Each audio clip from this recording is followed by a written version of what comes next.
Hey, this is just a reminder you can go to houseofdecline.com in order to see the comics and all their goodness and subscribe to our Patreon, patreon.com/houseofdecline. That's HAUS of Decline. You get more comics, you get more podcasts, you get behind-the-scenes footage, you get life advice, you get a general goodwill in your life, you know, a spring in your step. You'll be happy. You'll be happy from now on. We can guarantee that. And if that can't happen, then you can come to our house and murder us. Murder us in our sleep. That's houseofdecline.com and patreon.com/houseofdecline. Also pick up a print on store.houseofdecline.com. Welcome to the show, everyone. Welcome back after a long adjournment, a vacation. Mm-hmm. Yes. A gentleman's sabbatical, you know. Yeah, it's been quite some time since we have been able to pleasure your ear holes. And it's almost Halloween, and I'm feeling pretty spooky. Yeah, we're in a real spooky mood, you know. Jack-o'-lanterns, candy corn, vampires, werewolves, zombies, more obscure monsters, perhaps, like a Maenad. Sorry, I've been watching a lot of True Blood. Is that, is a Maenad a kind of cryptid?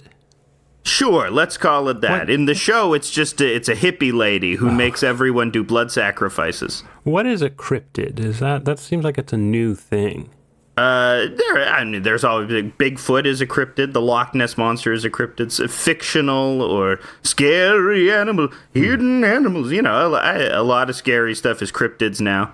Like usually now there's like a tall guy and his head will not be a human head. It'll be a different type of thing. What if there was and his like limbs are all fucked up. You know, he's got weird bumpy pale skin. And, you know, his limbs are all long. He's got big, long fingers to reach into your soul and take it out. But his head is like a TV? What? It sounds kind of like Slender Man. There is Slender Man. I'm referring to something called Siren Head. There's a very popular horror franchise called Siren Head. It's not really a franchise. It's just a character some guy created. And it is scary. It is scary to think of a big, tall guy with a siren for a head. Because sirens are scary. Nothing good is happening when sirens are going off, except for maybe like electronic dance music from 2014 to 2017, and everything had sirens in it. That's an oddly specific time period. Is that when you were doing a lot of raves? Yeah, that's when I was raving. That's when I was going to horror raves. That's when I was taking spooky ecstasy. And going. The spooky ecstasy is, of course, the one that you get from Israel. Hi! Ho! Why is the Israeli ecstasy so spooky? Because it's just you're able to see the system of violence it's attached to more effectively, you know. Oh, okay. When you get ecstasy from your guy Brody down the street, you know. Brody. And absolutely. When you're buying off of Brody, you know, you're not thinking about the atrocities.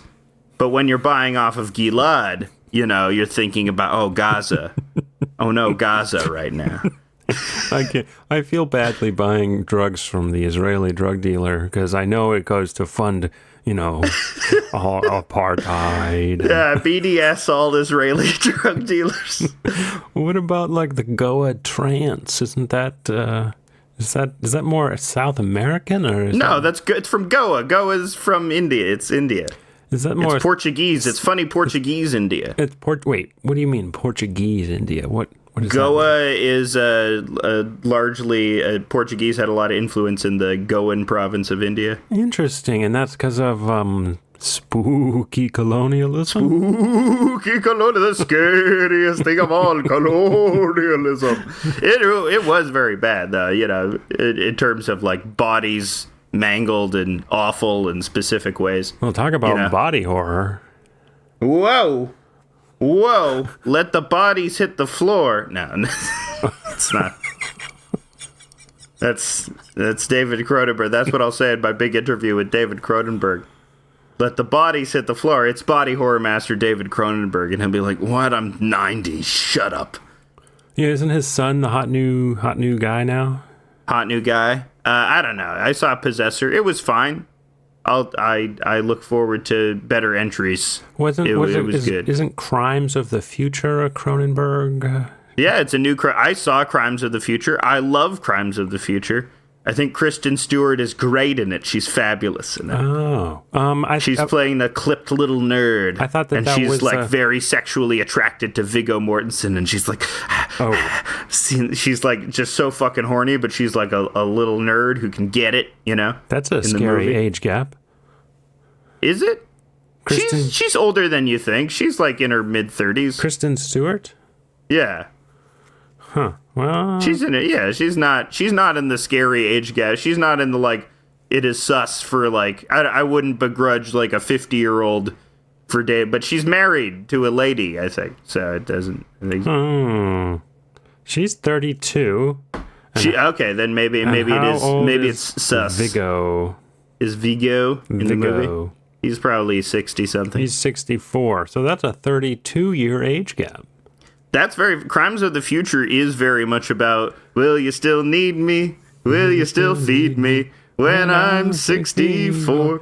Because a big component is he needs to get in this biological horror chair in order to be fed appropriately, because he has a condition where his body keeps spontaneously generating new organs. And so he's like in pain constantly. But this is a great marvel to the people of the future because pain has disappeared in the future. And there's a lot of very intentionally stilted monologues about it. And so they're performance artists as well. They do performance art using Viggo's pain, which is great. Sounds interesting. I'll have to check it out on the television. It's a wonderful movie. It's pretty different than a lot of Cronenberg movies because it's very speechy in a way that other Cronenberg movies are not. Like, everyone is giving these long, drawn-out, like, talking like an alien monologues. But I think that's done to underscore the fact that the future is fucking weird. You know, I think that's all of that stuff is intentional. Well, I would assume most things in a movie are intentional, unless you're one of these, what are they, improv guys like Seth Rogen? One of these guys, these improv guys, they're terrible guys, you know. They come to the plate with nothing, and they expect to just worm their way out of it using the mere cleverness of their brains. I know. I hate those guys. Okay, I hate anyone using the cleverness of their brains. Let's use our brain cleverness and get to the meat and the bones of the show, the spooky bones. We have some interviews we're going to do today. Absolutely. 5 interviews with 5 great modern horror authors working in 5 separate genres. You know, and we're going to get a huge worldview. We're going to go around the world. We're going to go from the USA to Canada to England and back to the USA again. You know, it's going to be a real treat. Yeah. It's an international festival of delight. Absolutely. Well, who do we have on deck first? Well, we have in the old cosmic horror genre, you know, straight from the birthplace of cosmic horror, New England.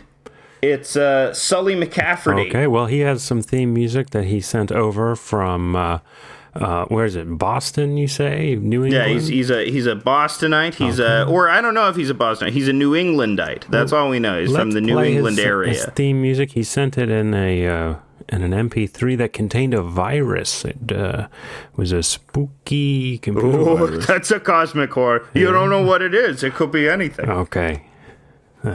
Let's see what I'm going to press play on this MP3. Oh.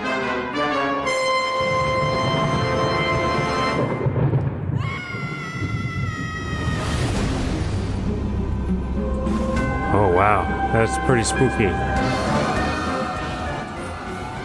That's a spooky music you sent us, Mr. McAfferty. Yeah, it's a very... absolutely. That's one of the spookiest songs available. You know, what they don't tell you is, you know, go with all Sully Spooky Songs. That's a podcast that I do. You can listen to my podcast, Sully Spooky Songs, on Apple, Google, you know, wherever podcasts are available. Yeah. Another spooky song the Monster Mash. That's what I was going to say. That's what everyone expects, the Monster Mash. And, we're not going to deny you. We played the hits over at Sully Spooky Songs. A lot of people will say, Slint's Nosferatu Man. Oh, that's a spooky song. What? Get out of here! Get out of here, you nerd, you pencil neck. No, we're doing cosmic horror.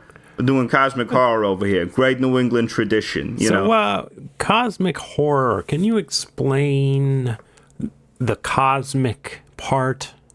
Well, absolutely. So, in the olden times, there was this guy in Providence, great New England city, Providence, and his name was H.P. Lovecraft. And what he thought is, isn't it scary that other people exist? Isn't it scary that there's a world just beyond, the 20 miles between you and the donkeys? Yeah. And, so what if you explored that world? And the New England's pretty scary. It's got spooky woods. You go down to an old mill, you think, oh no, there are ghosts here. There's a lot of stuff, that shouldn't be. So you're thinking about getting in there. It's like Belichick, getting in there with the Pats. That's what you got to do with the spookiness. You got to be like Belichick. So cosmic horror is about getting in there with the spookiness. It's about getting in there with the spookiness in the woods with the Pats, outside the donkeys, listing all the Boston things, because that's what you do when you have a very shallow understanding of the place that you're imitating. So the cosmos, that's a phrase or a word I associate more with Neil deGrasse Tyson or perhaps even Carl Sagan. Okay, but what if there was like a spooky guy in space? What if outside of, the 20 miles outside of your house, what if that was space? And what if instead the Packers, no, not the Packers, the Pats, because I'm from Boston. Right, of course. You see, absolutely. Of course. What if they were going against it instead of the Packers? They were going against a spooky tentacle monster, and he had tentacles to indicate that he was spooky, because regular things have arms. You expect to meet your buddy, Neil, down at the factory. You say, Neil, you have arms, and he's like, yeah, I don't have tentacles at all. So in a way, cosmic horror explores the insignificance of human existence as compared to the vastness of the universe, and the way that is sort of brought into being in a horror way is the tentacly arms. Yeah, tentacly arms, or like any attribute that's different from the normal. For what if example, what if a guy had like some sort of hat that was circular? Instead of like a baseball cap, What if he was a different capped man? You'd be saying like, yeah, that guy's insane. Oh my God, that guy's crazy. Like the different hat is like a cosmic entity hiding in plain sight. Yeah, absolutely. You could tell him he's different. He's a different guy. You want to beat him up. You want to do a hate crime on him a little. I don't understand why we never hate crime Cthulhu, You want to do a hate crime on Cthulhu? Yeah, absolutely. He's different, We got to legislate against these tentacle monsters, They've been getting away with too much. Yeah, and then the first, you're in court, and it's the case of Sully McAfferty v. Cthulhu, and a groundbreaking hate crime case where there's the first instance of hatred towards a cosmic entity as the motive. It's hard to determine the motive because the different cosmoses. What if hate in another cosmos is their form of love? Absolutely. Like what if the Pats were the Packers? I see. That would be fucking a nightmare, a goddamn nightmare. Here's what I'm saying.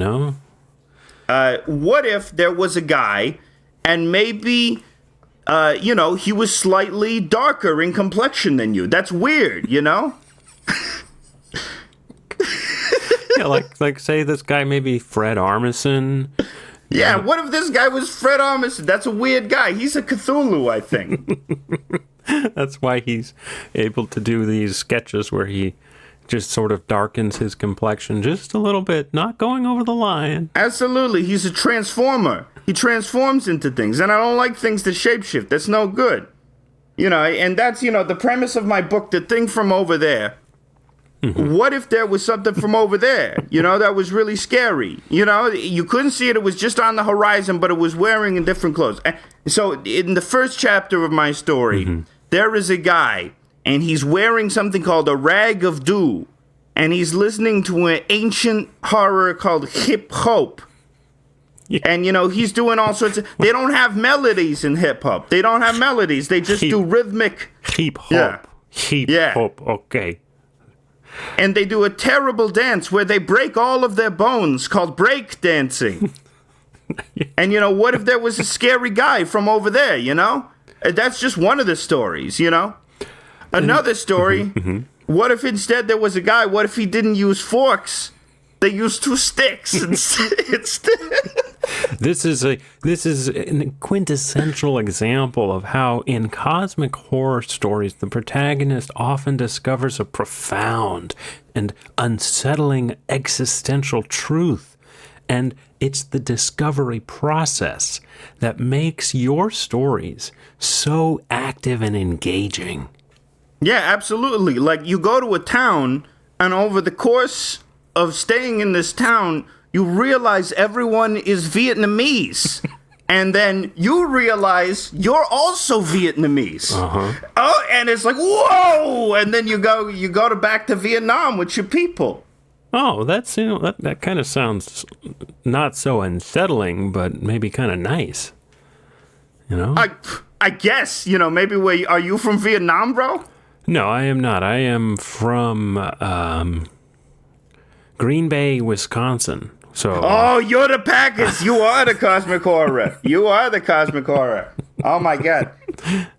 Yeah. So here's what I'm saying. In the third chapter, what if there was a guy who loved their God so much they pray to him 5 times a day? Isn't that wacky? Isn't that spooky? Mm-hmm. What if there were those guys? I mean, what if? The question is, what if? Because cosmic horror explores the unknowable existence of nebulous entities. Like, what if there was a God where you had to pray to him 5 times a day, and you were stuck in this sort of slave-like existence of constantly having to pray? Absolutely. It's this, and from their prayer mats, they get all dirty. They develop a virus from the dirt. And we're going straight into the Islamophobia here. That's Sully McAfferty's. That's Sully McAfferty. That's his Sully McAfferty. The rest of it is just all... The rest of the interview has been censored. Yeah, due to extreme racism. Well, who didn't see that coming? Yes, it is a common and well-observed criticism that H.P. Lovecraft was a racist, and that even generated some of the premises of his books due to his extreme xenophobia that sort of manifested in this cosmic xenophobia. That's just New England guys.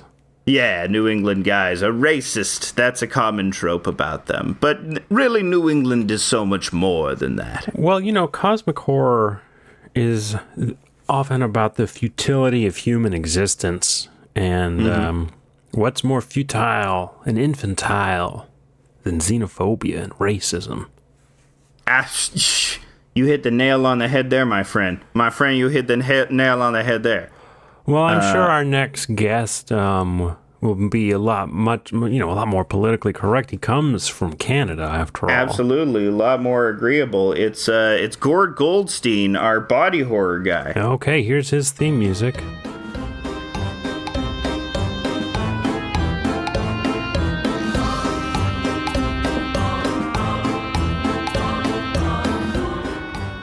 Welcome to the show, Gord. Oh, thank you for having me on. I like that. That was a really appropriate macabre theme song. Spooky. Oh yeah, in Canada we don't say spooky as much. We say macabre. That's what we say. Macabre. Because of the French influence, of course. Oh, you guys have a French influence. Oh yeah, a lot of our horror is about our strained relationship with the Quebecois. There's a lot of, if you've never read about English French horror before. I haven't read about specifically English French horror. I know there's a lot of tension historically between the English and the French because they were constantly fucking or fighting. Absolutely, and yeah. Well, like the place that vampires have in our mythology, the Quebecois represent that to the English because of their leeriness and their openly sexual proclivities. That's right. The French are too sexual for their own good. Absolutely, yeah, and for the Anglos, us Anglos, us macabre Anglos, yes. The French see us as zombies because, we're all going along and getting along and going, oh, hey, brother, can you heck a dart in the alleyway over there, And so, but what if there was like a Romeo and Juliet where it was a zombie and a vampire? It was a Quebecois vampire. Oh, my God, an Anglo zombie, and they're getting together. And that's one of our greatest Canadian legends. Mm-hmm. And it's called Puck Over the Ice. Of course.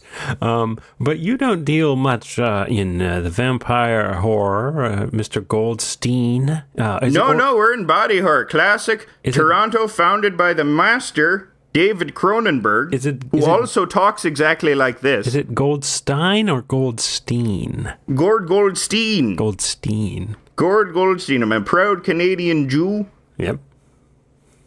Straight from the Bathurst and Lawrence intersection. I was born in the middle of the Bathurst and Lawrence intersection. That's an odd place to be born. What were the circumstances that surrounded that inauspicious birth in an intersection? It was a ley line. I was born on a ley line, so that's I had a very macabre birth. A ley line is that some kind of tram? No, it's sort of like a node of energy in the earth that allows for macabre energy to be dispersed. Ah, some sort of vortex, energy vortex, huh? Yes, absolutely, energy vortex, and it was at the nexus of the Hasidic Jewish community. And we love them, we love them a lot. I go to the deli all the time, go get some matzo ball soup. It's a beautiful part of Canada. Other Jewish sections of Toronto are Willowdale, which is where Rush are from. Is Rush Jewish? Rush is 2/3 Jewish and 2/3 from Toronto. I didn't know Rush was 2/3 Jewish. Absolutely. That's so interesting. Which thirds? Geddy Lee and Alex Lifeson, wonderful Canadian Jews, just like David Cronenberg. And they also talk like this. Yeah, but the drummer, he seems more like a right-wing guy, if you know what I mean. Well, originally he was libertarian, but he mellowed out over the course of it. If all Canadians, we're a little bit of Rush historians, all Canadians. So it's so fascinating. I love Rush. Who doesn't love Rush? They're a very macabre band in some places. I love Red Barchetta. Absolutely. I love A Passage to Bangkok. It has this beautiful riff, and then they'll go do do do do do do do do do and ruin it. Yeah. And that's why I love Rush, because they have that sense of corniness that all Canadians have. I love the word Bangkok. Absolutely, it's funny. You've got the classic Canadian humor in you, I see. We love our jokes about slamming penises into doors and whatnot. Ooh, it's gonna hurt, like when you car door penis, not a good combo. That was car seat headrest before they were car door penis. That they didn't get a lot of gigs as a result of that. But we're here to talk about the wonderful story of body horror. And why is body horror such a Canadian tradition? It's because when you live in Toronto, your world is a bunch of boxes. It's a bunch of gray cubes and boxes. It's a profoundly boring and tame city. So you start thinking inward. You start thinking about, how could I be goo? What can I do with my goo? Is something that you frequently say to yourself. A lot of macabre Canadians are saying to themselves. And because, your world, if it's just gray boxes, you're removed from your goo. You don't know what to do with your goo. So, that's the focus of my novel, Goo Police. You know, they're telling you what to do with your goo. You know, that's the tagline. That's the big pitch. There's a goo police force, and they tell you what to do with your goo. Absolutely. What if you couldn't do with your goo what you wanted to do? Well, say, what's an example of something that a person would want to do with their goo? Okay, so there's one guy in the book called Goo Peterson. Okay. And he's completely made out of goo. He's in jail because he's goo. You know, all the goo people are in jail, you know. And so in jail, Goo Peterson is saying things like, What does it even mean to be goo? You have to take the word goo and analyze what it means. Like, what is goo? Absolutely. You know, he's pontificating. All the other goo people, you know, they're getting up in arms. They're flailing their goo around. You know, they're stomping all over the place. They're forming blobs. They're swallowing people. They're, you know, using their digestive acids. Acids, of course. Yes, absolutely, to turn them into food with which to eat. You know, so maybe the metaphor is a bit strained because there's actually a lot of good reasons to put the goo people away, you know, because of their digestive acids, you know. Yeah, I mean, it seems horrifying to have a goo person sort of latch on to you, and then you slowly are eaten away by their acids, the stomach acids that are on the outside of their body. There's just like a lot of screaming. I've read the first half of your novel, and I can't wait to see how the second half ends. Where can we go purchase it? You can go purchase it on goopolice.com. It's my own proprietary website. Okay. I run because I don't trust Amazon. They're secret goo people. Yeah, so go to store.goopolice. Is it org? Yeah, store.go, because that's the one we use in Canada. Org. Org, absolutely. It's short for organism. Yes, because we are all one organism in Canada. You know, we are connected by the flesh. You know, we all have little umbilical cords going into the ground that we walk like dogs on leashes every day. And, you know, that's, we're a big fungus. And, you know, that's sort of what Goo Police also gets into is, you know, they're non-goo people. But eventually throughout the story, they realize they're goo as well. You know, they're becoming goo. And it's this horrible process because it's very painful to become goo, you know. It seems like it would be painful. Yeah, what if the bones that you took for granted every day, you know, what if they were goo? Suddenly all your stomach acids that were on the inside were on the outside. You're the big amoeba now, you know? You're the goo guy now. Of course. You know, some say that the first body horror novel was Mary Shelley's Frankenstein. Is that something? Is it an influence on your work, Frankenstein? I suppose so, but I don't really care for her because she's a woman. Wow, Mr. Goldstein, that is a comment that we should strike that from the record. You take that back. Well, I don't think women can really truly understand body horror because once again, they don't have goo. You know, their liquids are not as viscous. Their liquids are frankly not as viscous. I think you're mistaken here. They have plenty of viscous goo. Not as viscous as, you know, the male goo. Have you compared? I've compared. You know, I've done viscosity tests using a rock tumbler.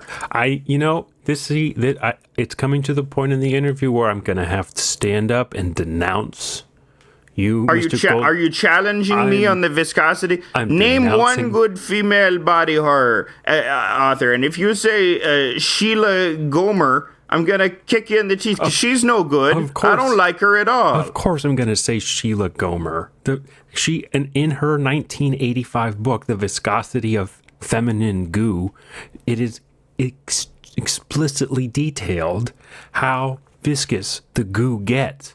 And for you to come on to this podcast after a disastrous showing on Tucker Carlson, I might add, last night, I saw it. Oh, geez. Just because I said about the goo Jews?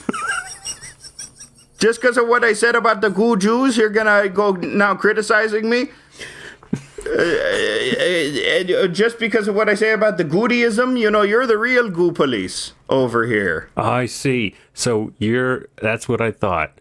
You're pro-police, anti-establishment. No, I don't like the police because they're putting away Goo Peterson. Okay. But the goos, because he has the knowledge of the goos. Okay. So, okay, maybe I need to think about this book a little more. But, I mean, it's already published, so, it's out there. What you going to do? Oh, wait, no, we got this. So you don't like the goo police, but what about the human police? The human police are great. You love the human police. There would be no problem if, this is in a hypothetical universe where we are more goo than people. Okay. Well, so is Sheila Gomer's novel. So I feel like you two could be. She ripped me off. That is what, in the same way that, the viscosity of female liquids are leaching off the viscosity of the thick, chunky male liquid. Okay. The thick, chunky chunks. The thick, chunky male. How can you understand goo properly if you don't have the chunk? Yeah. If you just have a stream, all you have is a stream, your ejaculate is just pee. We know that, Sheila. I want critics, because of your thick, chunky goo trope, have taken to calling you HP Minecraft. How would you respond to that accusation? I don't like Minecraft. All the streamers are groomers. And, I don't like the groomers. I've become recently very politically invested against that. But you do like the goomers. Oh, absolutely. The goomers. The goomers. Yes. That's of course, are the people who coax the goo out of you. Absolutely. Yeah. Well, what a explosive interview this has been. Thank you so much, Mr. Goldstein, for coming on today. Right. Buy my book on goopolice.misogyny.com. It's a different URL. We'll put both URLs in the description. I can only assume that you got kicked off of one during the course of this interview and had another one ready to take its place. the Keffels took me. Taken down by Keffels. Canadian goo police Keffels. She strikes again. No one can defeat Keffels. Okay, well, Mr. Goldstein, bon voyage, auf Wiedersehen, and goodbye. All right, bye. Wow. The Gord Goldstein, a smattering. The misogyny bit from Gord Goldstein comes from Canadian creator Dave Sim. You know about Dave Sim? No, who's that? He did this comic called Cerebus, which is this incredibly lengthy, a masterwork, essentially. Mm-hmm. And then in the later years, he got crazy misogynistic, like really weird about it. And he started saying stuff about the male light and how the female vacuum is keeping down the male light. That's sort of what also Goo Peterson has proposed as well. Yeah, all that Jungian nonsense. Well, that's why I had to stand up to Mr. Goldstein. I was not having any of it. Yeah, you were a Freudian, so you come right from that school. Yes, men want to have sex with their mummies. They do. Not really. Well, who's next on? We have a mommy of our own next coming up, right? Mommy of our own. It is the vampire romance horror novelist, Bella Wheat. Bella Wheat. And where's is it Miss or Mrs. Wheat? It is Miss Wheat. Miss Wheat. I remain unmarried at this time. Let's play your intro music before we get into the interview.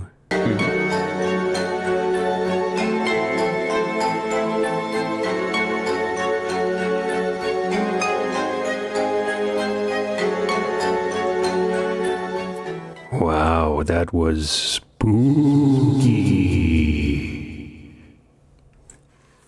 I agree. That was a very, very spooky introduction. I thank you.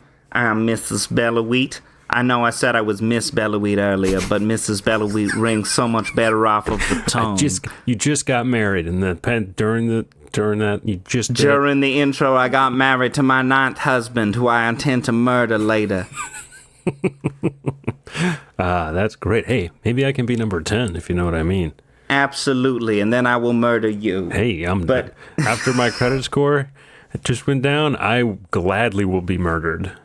My credit score is even lower. I am house poor. I live in a big rotting mansion in the center of New Orleans.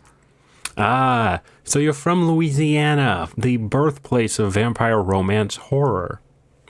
Yes, it's where my nearest competitor Anne Rice is from, and where I base this character off of, who is Okay. me.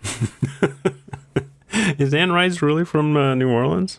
I don't know if Anne Rice is from New Orleans or she merely fetishizes it, like so many people do.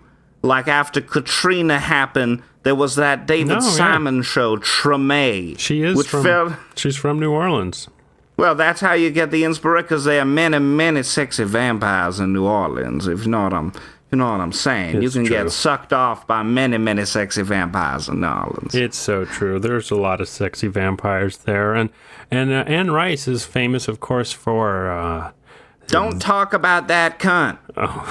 Oh, okay. She stole my entire being. I rue her to this very day. Okay. I'm so I sorry. rue her with my entire being. I love, and a funny thing, you mentioned Rue and New Orleans in the same sentence. You got me thinking gumbo. You gotta have that rue. Absolutely, And I will make you rue the day. In both meanings of the word. I will put flour and butter in you until you turn into a delicious paste that grounds a nice gumbo. Now, Mrs. Wheat, the moment I knew I was going to fall in love with your novels was when in your first novel, Blood in the Gutter, the main character is making a roux with blood. It's a beautiful story. He does the mirepoix and adds a little blood to the mirepoix. He does a muffaletta, but he puts blood in the muffaletta. You better believe there's a blood po' boy in there as well. I love the intersection of the culinary arts and the dark arts. Yes, he is a vampire chef in my novel. He is a vampire chef. He is also a homosexual. Ooh. Blood in the Gutter, referring to the sexual act of spitting a bunch of blood in your lover's asshole and ingesting the blood that way, because you're a vampire. You're hundreds of years old. Drinking blood gets old after a while, You got to find new ways to get in the blood, and so they're boofing a lot of blood, these vampires. I see. My first thing I would try is like maybe seasoning it or spicing it with some cloves. Oh, they do a lot of that. They make all sorts of puddings, all sorts of delicious blood puddings, and blood preparations, and they're putting a little blood in that, put a little blood in that roux. Got to put a little blood in that roux. And another very hilarious detail is how when it gets so hot and steamy in New Orleans, your vampires will make blood popsicles. Yes, it's a time-honored, preserved tradition. They will make blood popsicles, and they will put them in their vaginas and their assholes. They will make these, and they say, "Oh, wouldn't it be too cold?" They're vampires. They're already cold, so it's perfect for them. What they're doing out in the sun, we'll never know.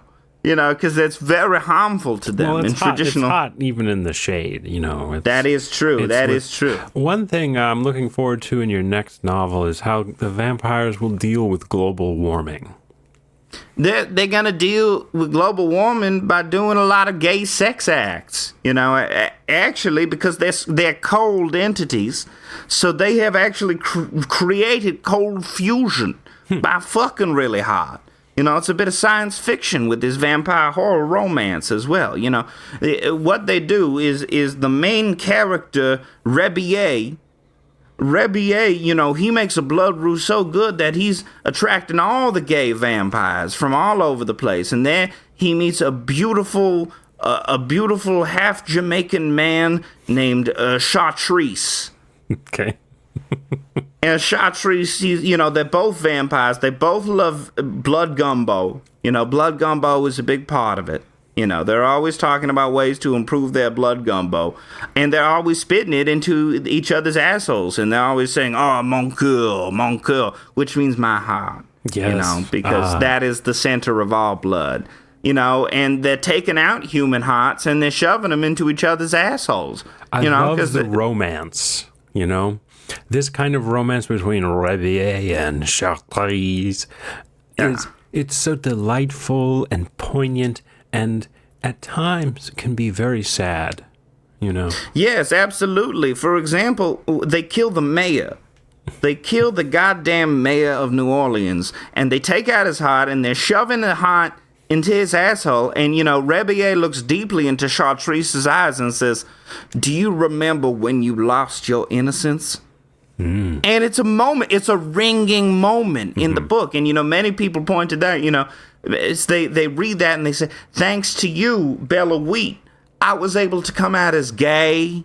I was able to come out as trans. I was able to come out as Jewish. Yeah. I have been hiding my Judaism. Yeah. And, your gay vampires, made me come to terms with my minoritized status." Yeah, the blood drinking, especially for the latter. Now, well, you're doing a lot of anti-Semitic blood libel here, and I'm from New Orleans, and we don't take too kindly to blood libel. You did it. No, I'm just saying that Jewish. Here's the thing with vampires. Yes, they are blood-sucking atrocities, but they are also, sensitive. Of so course. That's how we feel embattled. Of course, and to any Jewish listeners, please take no offense at Ms.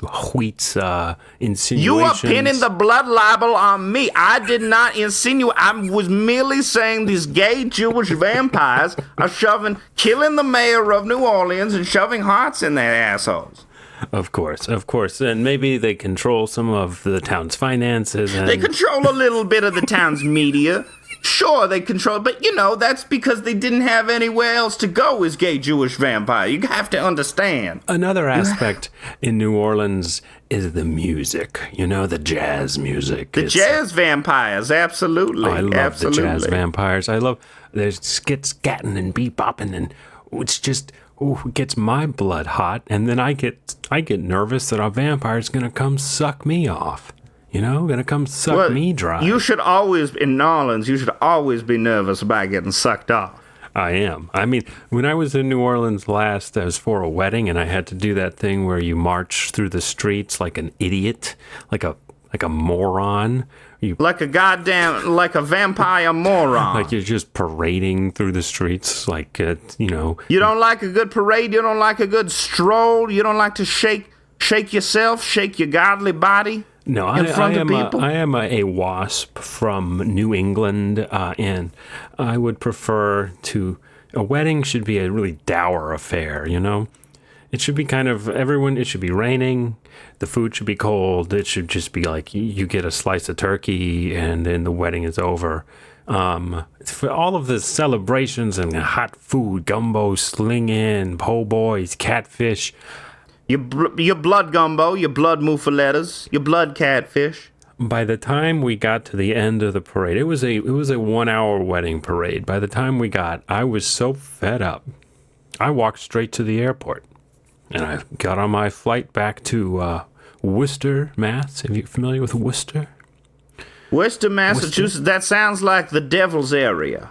No, that's Salem. Salem is the devil's area. It's all the devil up there. From what I understand, it's a bunch of racist cosmic horror authors. It is, yes. Sully McAfferty was on the show a couple of minutes ago. I don't like him. I wrote a bad vampire named Sully into one of my... Because there are bad vampires. There aren't just highly sexual gay vampires. There are also, racist New England vampires as well. Well, Sully is named for the racist vampire pilot who sabotaged the plane just so he could pretend to save everyone on it. Yes, he had the mentality of a vampire. So do you believe vampires walk this earth? Absolutely. How else could things have gotten so wonderfully sexual in the past century? It's because of the doing of the vampires. What's an example of the things getting wonderfully sexual? Well, for example, have you ever noticed how much more sexual the O. Henry bars are now? I have not. Have you not noticed how much more shapely the O. Henry bars are now compared to when you were a youth? I think the Haagen-Dazs ice cream containers now have an element, have a sort of a hourglass figure now that I find Yeah, very they're a lot more attractive. sensually titillating, and that's because of the work of the gay Jewish vampires. And that's the thing is, a lot of the people out there doing the serious blood libel and the anti-Semitism, they don't like what the gay Jewish vampires are doing. I'm all on board. I'm all on board, baby. You know, it's come to light. It's come to pass. Now is the time for media. Well, Miss Wheat, it's been a pleasure having you on, and I love hearing all of your theories, but we have two more guests we have to make room for, and so in the words of the British generals who conquered New Orleans, righto, the river Mississippi ends with us. All right, pick up my new book, Using Blood as Lube. Okay. Let's see. Who do we have next? We have the Gothic horror author, Harry Bimbas. Harry Bimbas. I love him. I loved his first and second novels.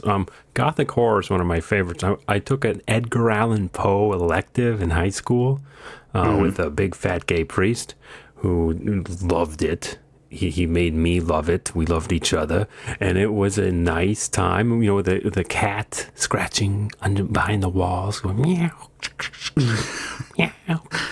My big fat gay priest. It's a great movie.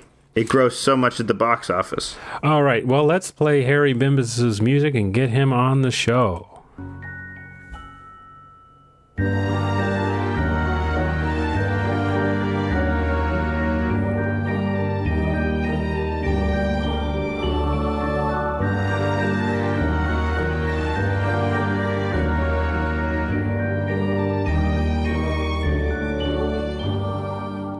Mr. Bimbas. Oh, how wonderfully delightful. A wonderfully sensual intro for me, Mr. Harry Bimbas. And Mr. Bimbas, you do Gothic horror. Is that correct? Yes, indeed, I do. What if there were children who are dying, and women who are dying, and they are so gaunt, and they are so pale? Yes. Oh, I love it. It's so creepy. I'm getting goose pimples. You know, that is a word that we frequently use, because we use strange old-timey language in Gothic horror. You know, Yes. like dumbwaiter. There are lots of dumbwaiters, for example. People getting stuck in dumbwaiters, people making love in dumbwaiters and then being horribly punished because they get syphilis, but it's ghost syphilis, you see. Yeah, I love the dumb waiter name because it's like you take something that a person was and you reduce it down to one function, which is going up and down, and then you're like, it's like a dumb you. It is the original robot when you think about it. Ah, yes, robot comes from the Russian word robotnik, which means worker. Yes, absolutely. There are lots of class distinctions in Gothic horror. Upstairs, downstairs, you know. Of course. You know, all of that. The classic, that's on PBS a lot. That's a British show where the rich people live. Do they live downstairs or do they live upstairs? You would think they would live upstairs, and they do. Oh, they do. So They do. They have to climb upstairs and then they look down on the servants. Well, they're brought upstairs by their dumbwaiters, you see. Okay. They have to scrunch in the little space, and the butler is like toiling at pulling the rope. No, you don't understand. It's a luxury. It's considered a luxury, you know, and they're mocking them the whole time. They say, you have to pull me up. I am the one in the dumbwaiter, you know, they'll be saying. So the book you're here to promote is called The Noseless Ghost. Can you tell us a little bit about it? The Noseless Ghost, yes. Well, it stars a young woman. Her name is Lulabelle, which is a very strange name for a Victorian child, you know. Not many Victorian children were named Lulabelle, but this is one. And she has curls in her hair, and she's dying. You know, she has all of them. She has tuberculosis. Consumption. Yes. She has consumption. You know, she has deep vein thrombosis. She has gout. She has she's bipolar. She's leukemia. She's leukemia. You know, she's dying of everything, and because she's dying of everything, for every disease she has, she can see the ghost of a person that died of that disease. You know, so who died of being bipolar? Lots of people, because it went undiagnosed in the Victorian era, and so many people were taking their own lives. And it's a comment, you know, on how if there were psychiatrists and SSRIs back then, and she even says at one point in the book, "Oh, if only there were SSRIs, you know, if only we had SSRIs now in our time of Victorian England, you know, all of this could have been avoided." But then, you know, no one would have had a sex drive, and many of us wouldn't even be here. It took a lot of sex drive, because you had to get a lot of clothes off in Victorian England. Man, the sex drive, you know, had the drivetrain on your sex drive is much more powerful, much more horsepower. It's a lot car metaphors for sex. I'm sorry, I don't understand your car metaphor. I do not watch Top Gear. I've never watched Top Gear once in my life. I find them to be fetid and crude. I'm a big fan of Jeremy Clarkson. He's a big idiot. Jeremy Clarkson. Yes, he seems like, but he did punch Piers Morgan in the face. Yeah, but which is bad for me because I like Piers Morgan. I think he punched Piers Morgan in the face because he was like, "You're not being racist enough." Bah. You know? That's still pretty cool to punch Piers Morgan in the face. I'm going to say it right now. You can spring some magic out of that. I'm sure someone, and that's another one of my books, is the Victorian equivalent to Piers Morgan, whose name is Piers Worgan. Mm-hmm. He gets punched in the face, and a little magic is released. A little Worgan magic is released, and suddenly everyone is much hornier. They're taking off all of their bone corsets and they're boning, you know. But this sexual energy, it exposes all the ghosts, and they're saying, why? So in the Noseless ghost, Lulabelle, you were saying, sees ghosts of everyone who died of every illness and condition that she has. Does this lend her sort of a more adult-like attitude or personality? No, it's more of a series of vignettes, like the Canterbury Tales or Twilight Zone the movie, where she explores a bunch of stories about, oh, this man was a baker, and he has a tragic story where he loved his son, but his son didn't want to be a baker, and so he stabbed him. Oh no! Because I know all the ghosts, when they talk to Lulabelle, they say things like, "Oh, how smart you are for your age," and "What a grown-up little girl you seem to be."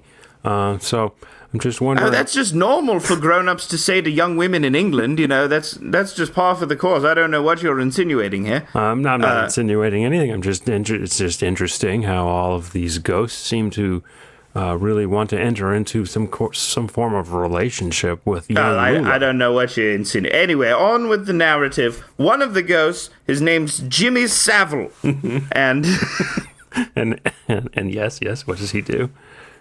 He's always talking about how Lulabelle is very smart and, you know, very grown up for her age, you know, very grown up for a dying girl. And, you know, he was around a lot of dying girls, so he knows. Yes, he was. He certainly was. He's sort of like a folk hero in Great Britain, isn't that correct? Oh, you're thinking of... No, he's not that Jimmy Savile. This is the Victorian Jimmy Savile, who was a fine, upstanding gentleman. He wore a very tall hat.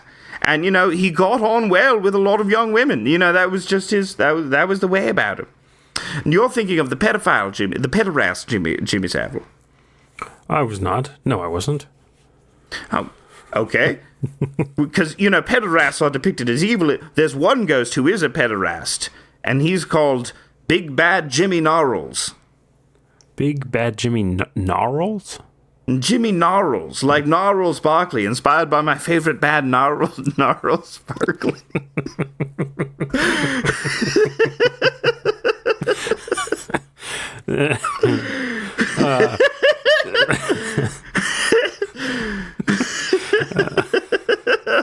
why that's funny to me. That's Why his favorite band being Gnarls Barclays are so funny to me. They're a good band, CeeLo Green.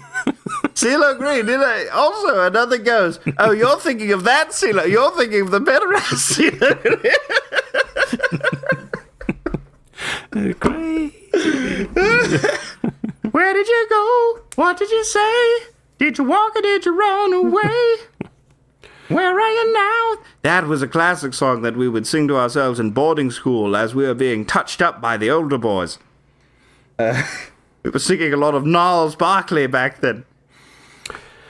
And, that's where I went away into my imagination to develop these gothic horror fantasies of young girls getting groomed. Not groomed by ghosts. And then there's a couple of other ghosts. I believe you have Tiffany Haddish as a ghost in... I believe you have R. Kelly as a ghost. Why are you picking on so many black Americans, I wonder? What do you have against black Americans? You are the person who's decided to make CeeLo Green, R. Kelly, and Tiffany Haddish all ghosts, and the Noseless ghost. We're not ghosting there, as we say. I'm not ghosting there. We're going to stick to white pederasts. We're only going to stick to white English pederasts. We're going to stick to Chris D'Elia, who's secretly British. We're going to stick. Is Rex Orange County white? I don't know, Mr. Bimbas, but unfortunately, we have to move on. We have one more guest after you. All right. Well, tally ho, and they are not. None of my work can be insinuated to be about pederasty. Please do not insinuate that. I didn't, and I wouldn't, and we haven't. Good day. It is not about that. Okay. Well, Mr. Bimbas seems to be a pederast. Yeah, he's very obviously a pederast, as a lot of people from England are. It's the country. A pedant as well. A pedant. He's two kinds. He's a pedo and a pedant. I think it's being on, it's being on an island that's a little too big. It's the same with Japan, Ireland should be, it's a little too big, should be Japan on a bigger landmass. Is a chain of islands, and for now, the UK also is more than one island. It's part of Ireland is in the UK for now, as long as they re-elect Bojo. Bojo's coming back. You think? It's I have no idea. It's been back. a sad hat for Liz Truss, Miss Liz Truss. Yeah. Talk about a horror show that happened for her. Can you imagine being part of just running a country for 6 weeks and fucking up a lot? That'd be pretty funny. Yeah, I think if a lot that would happen to a lot of people who aren't prepared.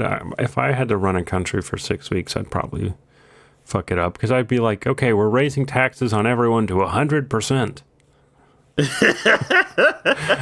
What if it turns out you are a goddamn genius? You are the perfect person to be fucking prime minister. You just had it in you this entire time, and there's someone in England who is the perfect person. I mean, just by the law of maths. Yes, the law of maths. The law of maths. The law of maths says there's someone in England who's the best person to be the prime minister. Yeah. Yeah. We're gonna make a computer like a difference engine. We're gonna make it a computer like Alan Turing, except without a chemical castration. It's going to calculate the best prime minister. And ding ding ding ding ding, the best prime minister was Alan Turing. Oh no, he took his own life after we chemically castrated him. Oh no, terrible. Oh no. Oh no. Now they're Australians. Oh no. The latest guy, the newest guy. The last interview of the night, right, is the slasher horror author Theodore Tibs. Everybody, it's Theodore Tibs. Theodore Tibs. Let's play his theme music, and then we'll get right into it.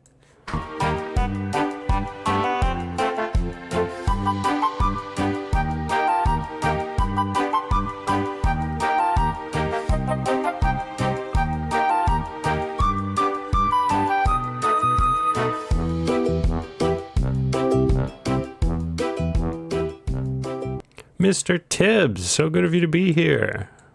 Yeah, I guess it's pretty good to be here. Anything to about my book. Nice to see you is the name of my book. Nice to see you. I see you did some effect on your voice. I wouldn't have thought to have done that. That's pretty funny. Yes, we like to alter our voices here on the podcast digitally, of course. Yeah, that's what a lot of serial killers would do. It's like alter their voices so that they can't be heard, through. Are you a serial killer? Oh, no. No, I could never serial kill. I would be more of a mass shooter guy. Yeah, see, that's in the 70s we had real artisans, guys who were really into the art of it. These mass shooters, it's like the Jackson Pollock of murder. It's funded by the CIA and it's not interesting. They're boring, ultimately. Whereas like Bundy, Monet, it's just not, I'm not endorsing anything they did, but I'm just saying you got to separate the art from the artist, And so for you, the serial killer is an artist. Well, a lot of it, there is a craft. If you ever have seen the wonderful television show Hannibal, I have. They have a design. Obviously they see the artistry in that. But, it's in the same way that you have your podcast, right? And you do your podcast every week and you get better at podcasting. Some people go out and murder many people. And, they get better at that. It's like a craft. It's like in an anime. When they're strengthening, they're doing... Imagine if serial killers were around now during the era of Patreon, when they could have subscribers. Yes, they could be billing their serial killing as performance art or whatever, that stuff. There's lots of popular performance artists on Patreon, I'm sure. It's one of the most popular genres. That's an interesting, it'd be interesting. I would like to subscribe to some performance artists if I could find some, because then maybe they would perform their art in my town. I would really only be interested in a performance artist if they were also a serial killer. Specifically when they killed women. And so well, I like mine to kill men. Well, yeah, everyone's into the men serial killers now, like Jeffrey Dahmer and John Wayne Gacy. Everyone loves hot little piece Jeffrey Dahmer. He's a hot little piece in the new show. But, they lack the artistry of the ones that kill the women, is what I'm saying. Like, say, maybe the Green River Killer? Is that one of your favorite? BTK, Green River, however one you... Because when you kill a woman, when you kill a man, a man is gross. You can't position their body in such a way as to, make a beautiful angel out of them. That was Dahmer's whole thing, though. He was always positioning the torsos and making Polaroid pictures and such. And he was an inferior artist, frankly. Wow. That's what we're all about here. We're trying to get to a high standard of artistic quality, one that gets to the real truth of, human relationships. I don't have bodies in my basement, but if I had bodies in my basement, I'd be thinking about them all the time. I'd be jacking off over them, and making little mandalas out of my jack off. If I was a serial killer, I would probably target people exclusively in the government. Women in the government? No, just anyone in the federal government. Okay, I'd really only be interested if you were targeting women in the federal government. Okay, well, I could start there and then expand. Okay, but once you expand, it gets boring. You want to be killing only women. Is what I'm saying. I'm just not that way. I think I'm much more of a Dahmer type. Oh, so are you a homosexual? Is what you're saying? Oh no. What you're saying is you're gay. If you like, here's what I'm saying. If you like the gay serial killers, there's something in you. No. There's something a little bit in you. No. You're gay. Admit it. Admit you're gay. No. You're gay. You're gay. You wanna kill and suck off men while they're dead. So in Knife to See You, what's your main character? Who's the main killer. The main character is me, Theodore Tibs, and I'm killing women, just all over the country. And a lot of people are saying this is a fantasy, but no, this is an example of something I wouldn't want to do, Of course, and it's sort of like you're describing the things that you wouldn't want to do. Like I wouldn't want to kill a lot of women. Mm-hmm. I really wouldn't want to.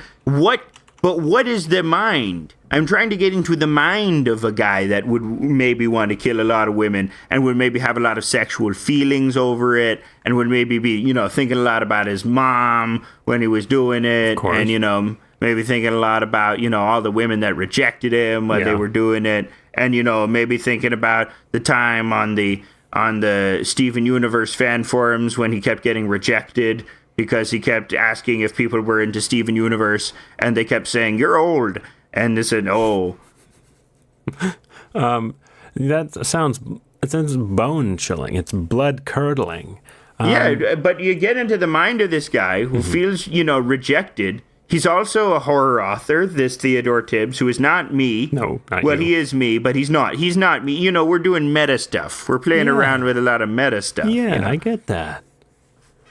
There's a sort of biographical, but not. This is what my life would have been if the killings had actually occurred, if I had actually done several hundred killings across the country. That would put you in the ranks of the highest body count serial killers of all time, several hundred. Yes, yeah. Well, we all exaggerate. I mean, Theodore Tibs in the book would exaggerate, because they feel a sense of powerlessness. And they're sad. And in the book, you, but not you, the character. Let's call him the main character, Mr. Tibs. He goes to a serial killer convention. Is that true?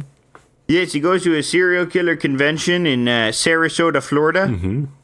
And all the cats are there, He meets all the big serial killers in, this fictional universe of serial killers. Matthew Broderick. Yeah. Who else? What's her name? Recently, she was running for office. What is her name? Kesha? Because Kesha's also there. She's a serial killer. She was not a serial killer. What are we doing? We're doing Kesha jokes. Caitlyn Jenner, I believe. Caitlyn Jenner. Caitlyn Jenner. She also ran over people. I've lost the improv. I've lost it. It's gone now. Well, that was that last guy, Theodore Tibs. Theodore Tibs he was supposed to be. He was soon arrested after. Wait, there are the sirens now. There we go. Yeah, he was arrested for the murder of several hundred people. Yeah, the joke is he was writing a book, but he was actually the murderer. That was the whole gag of the premise that you just listen to and enjoy. You're laughing your ass off right now, frankly. Yeah, you're laughing your ass off. You're going to patreon.com/House of Decline. You're putting in your credit card information. You're putting in the expiration date. You're putting in the secret code. You're subscribing because you want to see a daily comic every day that's not anywhere else. You want to be part of an awesome Discord community where we talk about things like how our credit score just went down. God fucking damn. You want to be part of a great community and listen to our podcasts and the bonus episodes every week. Go to patreon.com/House of Decline. That's patreon.com/HAUS of Decline.